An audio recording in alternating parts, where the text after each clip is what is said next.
সেই ৫৭ জন বীর অফিসারকে আমরা হারিয়েছি এবং পিলখানা হত্যাকাণ্ডে কোনো প্রমাণ ছাড়াই তানজিম আহমেদ সোহেল তাজের নাম জড়ানোয় প্রতিবাদ করেছেন তিনি। শুক্রবার ৬ সেপ্টেম্বর রাতে নিজের ভেরিফাইড ফেসবুক পেজে এসে তিনি এই প্রতিবাদ জানান। ২৫শে ফেব্রুয়ারি ২০০৯ সালে বাংলাদেশ সেনাবাহিনীর ৫৭ জন বীর নক্ষত্রকে হারিয়েছে বাংলাদেশ। অবসরপ্রাপ্ত মেজর জেনারেল মতিনের নেতৃত্বে একটি সংবাদ সম্মেলনে বিডিআর হত্যাকাণ্ডের নানা দিক তুলে ধরা হয়। সেখানে সোহেল তাজের নামের প্রসঙ্গ টানা হয়েছিল। বিষয়টিতে সোহেল তাজ আশ্চর্য হয়েছেন। এ সময় সোহেল তাজ ওই সংবাদ সম্মেলনের একটি ভিডিও ক্লিপ প্লে করেন, যেখানে মেজর মতিন এই হত্যাকাণ্ডে সোহেল তাজের সম্পৃক্ততার কথা বলেন। এ বিষয়ে তিনি বলেন, বলা হচ্ছে জেনারেল এরশাদের কাছে তিনি এমনটা শুনেছেন।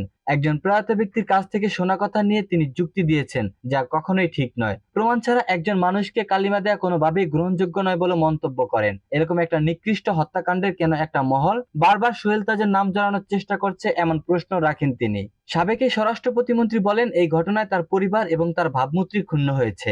সোহেল তাজ ভয় পায় না, সত্যই সোহেল তাজের সবচেয়ে বড় ঢাল। তিনি আশা করেন আসল সত্যটা বের হয়ে আসবে। এ সময় এমনটা কেন বলা হয়েছে, এই কথারও জবাব চান তিনি।